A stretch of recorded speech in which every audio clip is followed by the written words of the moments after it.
Good morning, dear students. Hope you are all good. Let's continue with our topic of sources of human capital formation. I had already told you two in detail, that is expenditure on education and expenditure on health. We had also discussed on the job training, the gist of it, why on the job training is a source of human capital formation. Because when we make an expenditure on the training of the employees, their productivity level increases, and which enhances the earnings of both the employee as well as the employer. Because when the skill set increases, it benefits the employer also. So this is from page number 5.4 in your book. Let's see what to write under on the job training. Okay, coming to this line, many firms provide on the job training to their workers. Such training has the advantage that it can be provided fast and without much cost. It increases the skill and efficiency of the workers and leads to an increase in their production and productivity. Whenever you will be employed in offices, whenever you will be working for the first time in any company, you'll be provided some sort of training by your seniors or maybe by the manager of the company, and that training can last for 1 month to any period which is required for the purpose of the training. And then you will be able to increase your skill set, and then you will actually realize what it takes to work in that particular company. So training is important. After obtaining our degrees, after making some expenditure on education, some expenditure on training is required. This expenditure usually is made by employer. On-the-job training may take different forms. Workers may be trained in the firm itself under the supervision of a skilled worker. In the firm only the training is given, or sometimes they are also sent for off-campus training. Like CBSE organizes a lot of training workshops for teachers of various schools, so we are sent to attend those training those workshops, and we get to learn some new things, how to deal with the changes taking place in the society in the terms of education, in terms of in this educational field. And so many other organizations, they conduct these workshops, and not only teachers, in every field, in every profession, people attend these on the job training, either in the firm or they are sent off campus for training purpose, for getting the training. After on-the-job training of employees, firms insist that the workers should work for a specific period of time in that company. I discussed with you in the last class also that nowadays companies get these bonds signed by the employees that they will not leave their company maybe before 2 years and not before 3 years or any number of years, so that they can recover the benefits of the enhanced productivity owing to the training. Because when the person is trained, the person is skilled, and now all the training he or she has received, so now it is the time for the employer to receive those benefits for his or her particular company. That is why these bonds are signed, because money is spent on training, and to realize the benefits of that training, it is important that employees should be staying in that particular organization. So this is why this line says that firms insist that the workers should work for a specific period of time so that they can recover the benefits of the enhanced productivity owing to the training which has come due to training. This means this. So why is it a source of every note ends with like this, why it is a source of human capital formation? Or sometimes you can give it in the starting also, it is a source of human capital formation. Why? Always because the benefit realized from such expenditure is much greater than the cost incurred on it. For all the 5 sources of human capital formation which we'll be doing, why are they even a source of HCF? Because the expenditure we are making on that particular source of human capital formation, on that particular thing, the benefit realized from that expenditure is much more than the cost incurred on it. So same here, it is a source of human capital formation as return of that expenditure on such training in the form of the return we are receiving when we are training our employees. What is the return? The return is enhanced labor productivity of the employees, and if the labor productivity increases, it is ultimately going to benefit the company, also the labor. So this return is much more than the cost of it. That is why it is a source of human capital formation. So if it comes only for 1 mark thing, like why on the job training is a source of human capital formation, because return of expenditure on training is in the form of enhanced labor productivity, and this return is much more than the cost of it. Otherwise, you're usually asked to explain these sources of human capital formation in detail for 3 to 4 marks. Next is expenditure on migration. People spend on migration because especially rural urban migration takes place, or people from developing countries, they move to developed countries to earn more. The purpose of migration is this only, that you want to get better employment facilities, and you want to enjoy a higher standard of living.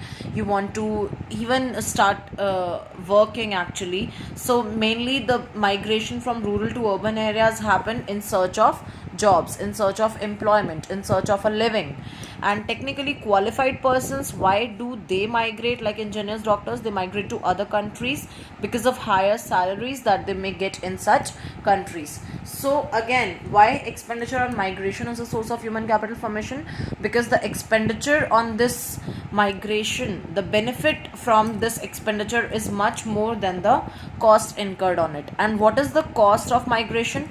The cost can be cost of transportation from one place to another. When let us suppose we are shifting from India to UK, so there will be some cost of transportation, of shifting, living there, and all those costs. Also, there is higher cost of living in the migrated places, because you are shifting to a better place, you are migrating to a better place, so there will be a higher cost of living associated with that place. Also, just add one more cost here, which is very important cost actually, and I think this is the most important cost of migration, which is psychological. For some it is the most important, which is psychological cost of migration. And what is the psychological cost of migration? That you are shifting the entire area, you are going to start with something zero, and you're going to make new circle, meet new people, you're going to start with everything new. So trying to adjust yourself with the new place, making your mind comfortable with the new place, mentally feeling emotionally strong at the new place, this is the psychological cost of migration. When I actually shifted to Jammu, for my that KV job, and I lived there for almost 1 year, almost 2 years, 1 year, 9 to 10 months. In that case, in my case, psychological cost was much higher. I used to travel every weekend to Delhi. I used to come every Saturday and Sunday to Delhi to meet my family members here, and those 2 days only I used to spend with my family. And with all those memories of those 2 days, I was able to spend another 5 days coming in the week, Monday to Friday. Then I used to spend in Jammu, and then Friday night I used to leave by train, and Saturday morning I used to be here, Sunday night I used to leave from Delhi. So I did not mind all that cost, because cost of transportation that time I did not mind. I did not mind the cost of living separately there. Obviously I was on a room, I had a 1 room set for myself, and I was paying separately for everything of mine, which and there is never a need to pay for all these things when I'm living here with my family. But in my case, these two costs I was able to bear, but the psychological cost of migration I was never able to handle my mind or make my mind comfortable with that new place. Then only I made this decision to shift altogether again to Delhi, because all my life I've lived here. All my studies, all of the jobs have all happened here. So there was a kind of attachment. So migration will only be a source of human capital formation when your cost, when the benefit is actually greater than the cost. In my case, the benefit I was receiving, maybe you can say the salary I was getting by working in some government institution, that was the benefit in my case. But in my case, the cost actually exceeded the benefit, so I did not let that migration be successful actually. And then that's why I came back to my own city. So the important point is all these sources of human capital formation, they become a source of human capital formation when your enhanced productivity, when your enhanced earnings, when your increased benefits are greater than the cost you are spending on any such source. So in my case, because the cost was actually exceeding the benefit, I did not find the benefit, overpowering the cost. In my case, I'm only just giving you an example. So in my case, that expenditure on migration, was not able to enhance my productivity. It was actually a mental burden on me. Every time I had this thought in my mind of meeting with my family members and living there at my own place. So it varies from person to person. Some people they don't attach with places, they only attach with people. Some people attach with places as well as people, both. Some people don't attach with people, neither people nor places. They are happy to shift to a new place always. They are happy to make their own new circle. They are happy to create some new life at new place. They are happy to do that. So in their case, their earnings are enhanced when they migrate, and they actually enjoy such migration, because the benefits they are deriving from such migration is much more than the cost they have incurred, than they have spent due to this migration. So that's how it says people migrate. First we talk about local migration, like within the country. Unemployed people from rural areas migrate to urban areas in search of jobs. People migrate in search of jobs that fetch them higher salaries. And then technically qualified persons, they migrate to other countries in search of because of higher salaries that they may get in such countries. And the two kind of cost involved, in fact you just write three kind of cost involved in migration: cost of transportation, higher cost of living, psychological cost of living in the new place, which is not monetary but the mental cost, but that all emotional trauma or maybe the burden you are going through when you're living at a new place. Expenditure on migration is a source of human capital formation, as enhanced earnings in the migrated place is more than the increase in cost due to migration. So again, this source also ends with the same line. Why is it a source of human capital formation? Because enhanced earnings in the migrated place is more than the cost we have spent due to migration. Okay, now coming to the fifth source of human capital formation, and which is the last source of human capital formation, which is expenditure on information. Expenditure on information. What kind of information? We all know nowadays there are many career counseling institutions. They counsel the children, they counsel the students as well as adults also.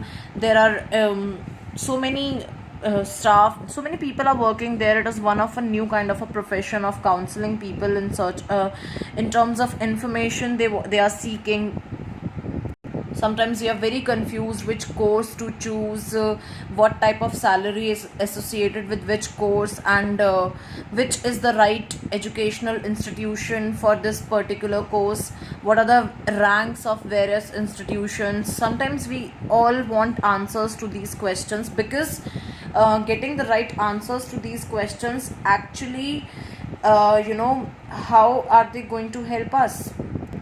Because when we are able to take such kind of decisions right, then we enjoy working, then we know what our interests are, we work for that particular educational institution to get admission in, we devote that kind of hard work to get through it.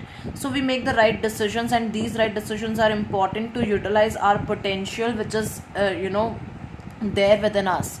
Whatever education we have acquired, let us suppose now till 12th you all have acquired some education, but now you are actually puzzled what to do next. You really don't realize which step to go for. So there are so many informants now in the market. They actually charge for it, and people People spend also, people don't mind spending on getting information, because they know that the benefit they are going to derive after receiving the information will be worth it, actually will be worth the amount they have paid for it. It will be more than worth the amount they have paid for it, actually. People spend on information. Like if you're not even sick, but you spend on your test, regular treatment. Nowadays people go for this regular treatment every 6 months in a year, or maybe every 9 months, every 10 months in a year, or every year some they go for this whole body checkup. This is the kind of expenditure on information only, because then they will be having this idea that yes, everything is okay or something is wrong with their body, and they really need to get some other treatment done for whatever is wrong. To recover that, they need to do something else. They need to go on a proper diet and something like that, because it is going to keep their existing humans capital stock. It is going to efficiently utilize their existing human capital stock, actually. So people spend on information on health also, information about education, information about employment, information on health. See, we also spend so nowadays we spend huge amounts of money on a doctor's fees. And sometimes the doctor is only just, and it is sometimes, most of the times it is actually just the consultation fees. Doctor is writing the medicine, but he is not charging for the medicine, because the doctor is not giving us the medicine. He has only consulted us, that we place our problems before him or her, and then the doctor sees everything, and with only the consultation the doctor charges everything. But we don't mind, because it is important for us to know what is happening with us, because otherwise the existing human capital stock which is there within us would deteriorate over time. So expenditure on information is important. We spend on psychologists these days to keep our mental state right, and it is okay. Nowadays it should not be a taboo to talk about this, that we are spending on psychologists, we are spending on people who make us feel comfortable. That's okay. That is one kind of an investment in human capital only, because it is helping you to get through that problem, and then focus with all your physical and mental health towards your work. So that is why expenditure on information, it should not be underestimated as the source of human capital formation. It is equally important as all other sources are.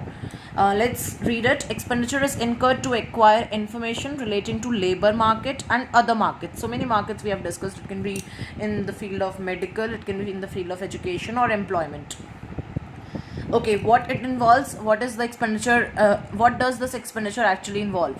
It involves amount spent on seeking information about educational institutions, their educational standards and cost of education. So people do spend, like if you want to go for some masters after your bachelor's, but now you're confused which subject I should choose, which is the main thing I should do my masters in, and then you are seeking information from various education institutions. These institutions charge you for the prospectus and all, and they give you the right information. So this is the expenditure on information.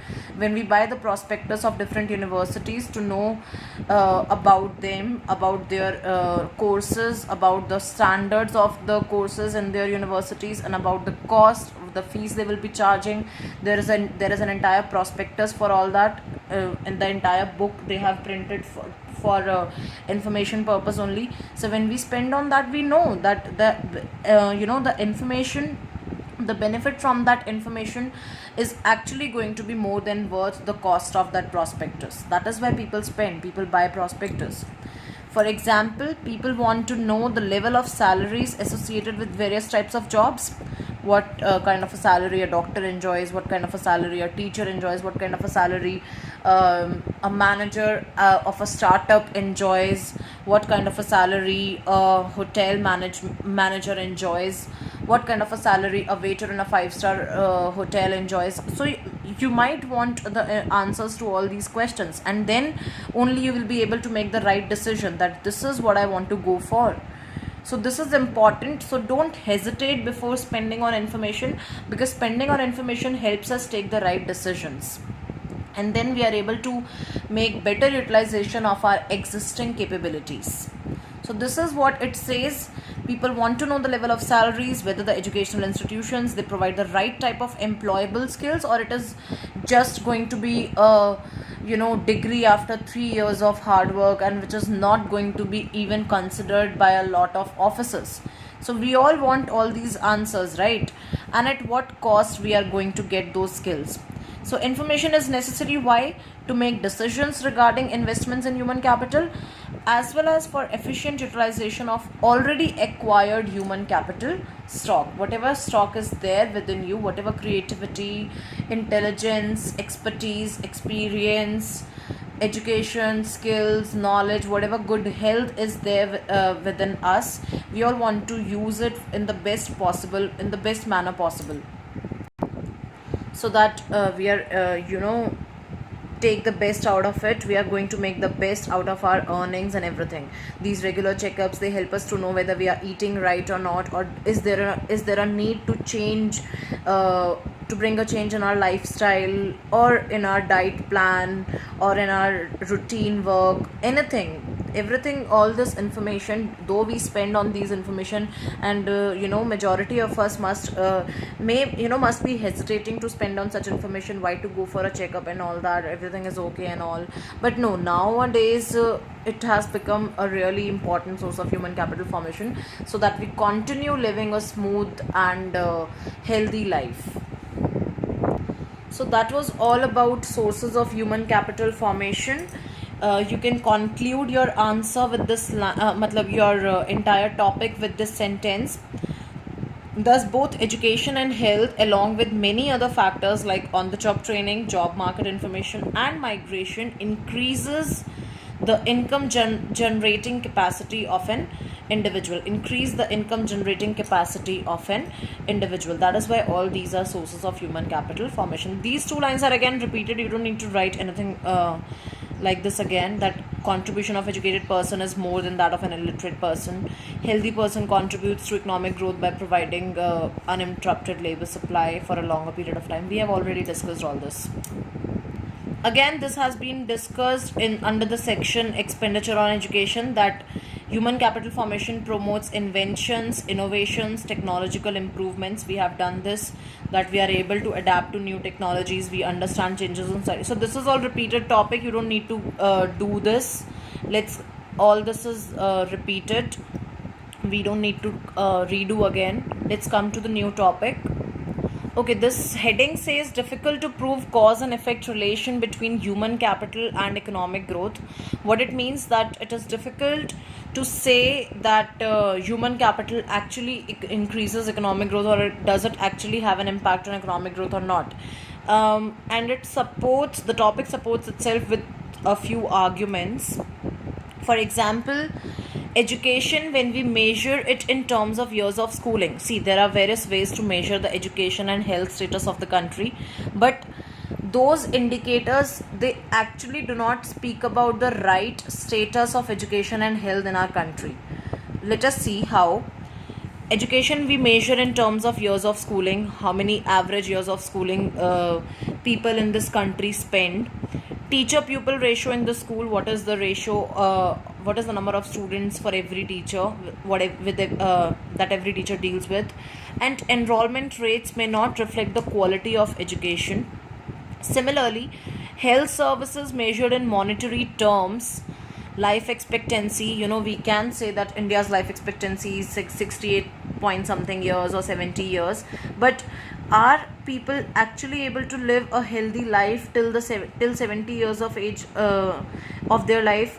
Do people actually enjoy healthy living in their country until those life expectancy years, or it is just a statistical figure?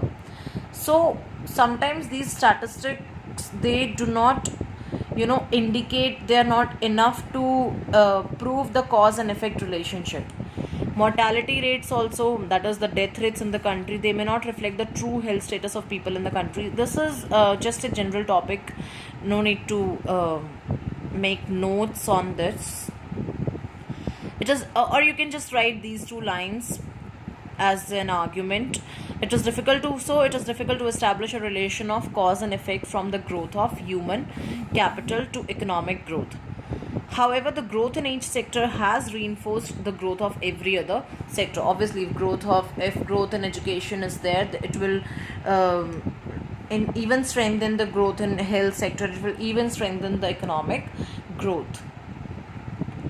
The relationship between human capital and economic growth flows in either directions. Like if there is economic growth, then human capital also increases, and if there is increase in human capital in the country, like the stock of that is the number of people who are educated and healthy increases, then economic growth also happens. That is higher income, which is like if there is economic growth, it causes binding of high level of human capital. When economic growth is there, we will invest more in education, more in health, more on information, and high level of human capital also causes growth of income. That is, when we have a high level of human capital in our country, then it will obviously lead to growth of income in the country. So this relationship is actually working both ways. Now these are some indicators of education and health. Just go through the table. That's okay. You just don't have to write anything about it. Just go through the table. Literacy rate is an indicator of education.